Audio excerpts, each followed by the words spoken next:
Hoy quiero compartir una reflexión sobre la economía mexicana, un recorrido por más de 8 décadas de historia, un análisis técnico, pero también profundamente humano. Porque entender la economía de México es entender un país que avanza entre contradicciones, que se cae, se levanta y vuelve a intentarlo. Quisiera hablar acerca de la industrialización acelerada. El comienzo de la industrialización de 1940 a 1962, un México que decidió modernizarse, un Estado que construyó carreteras, presas, infraestructura, energía, que apostó por la manufactura, la siderúrgica, la petroquímica.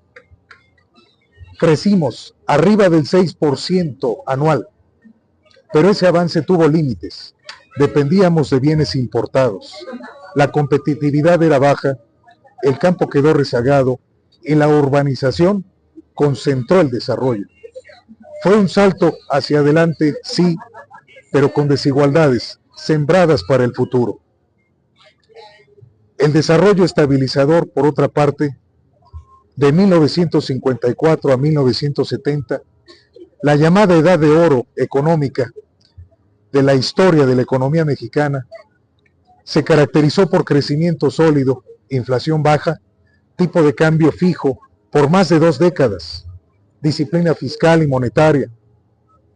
Por debajo de esa estabilidad había una realidad incómoda, crecimiento sin distribución, industria moderna con salarios contenidos, un país que avanza, pero que lamentablemente no avanzaba parejo. De la estabilidad al conflicto en aquel periodo de 1970 a 1982, la década de los años 70 fue un intento por corregir esas desigualdades. Echeverría buscó justicia social, López Portillo apostó por el petróleo. Parecía que el Estado podía hacerlo todo, pero el gasto se disparó, la deuda externa se multiplicó y cuando el precio internacional del petróleo cayó, México chocó de frente con su fragilidad. La crisis de 1982 fue más que económica, fue un golpe emocional, una ruptura de confianza, un despertar abrupto. Posteriormente venimos hacia el ajuste estructural, que fue un periodo comprendido entre 1982 y 1988. Con Miguel de la Madrid llegó el ajuste estructural, liberalización, privatización, eliminación de subsidios, disciplina fiscal, combate a la inflación. México necesitaba estabilizarse, pero el costo social fue enorme. Inflación arriba del 100%, salario real en caída, empleo formal debilitado. Aquí comprendemos, estimados amigos, una gran lección. Sin estabilidad fiscal no hay desarrollo, pero sin protección social tampoco hay un país que aguante. Quisiera hablar también respecto al periodo de la modernización, la apertura y crisis que viéramos en aquellos años de 1989 a 1995. Después vino el ciclo de 1989 a 1995, la modernización más profunda de nuestra historia reciente. Renegociación de deuda, privatizaciones, instituciones autónomas, entrada del Tratado de Libre Comercio de América del Norte y un periodo que se caracterizó por inflación controlada. México parecía una historia de éxito, pero el modelo tenía fisuras, dependencia del capital especulativo, tipo de cambio sobrevaluado, instituciones frágiles, desigualdad creciente. Y cuando la desconfianza se rompió, llegó la crisis del 94-95, recordándonos que la estabilidad nominal sin una base productiva sólida se derrumba como un castillo de naipes.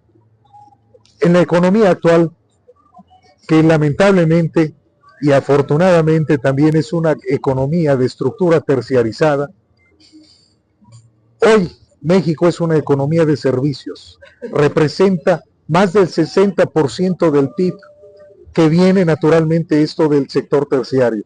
La manufactura sigue siendo clave, pero depende de cadenas globales de valor.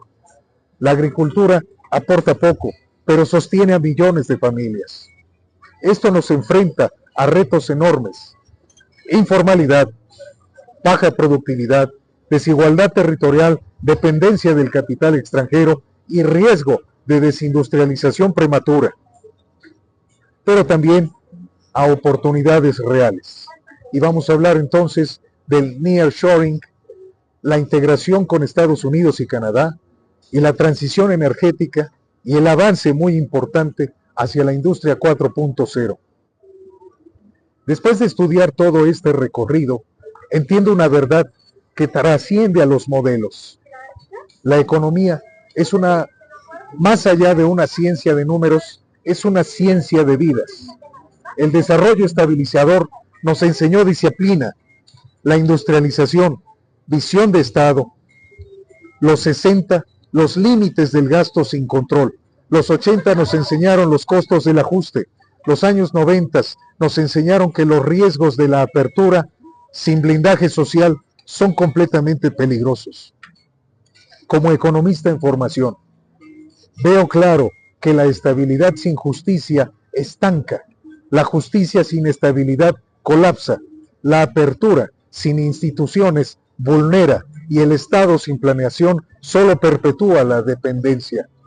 México no solo es un caso de estudio, es un camino constituido con esfuerzo, con errores, con resistencia. Hoy creo más que nunca que en la economía como una herramienta para servir, para comprender, para transformar. Porque estudiar la economía mexicana es estudiar nuestra historia, nuestra identidad, nuestro destino. Y yo quisiera ser parte de ese futuro.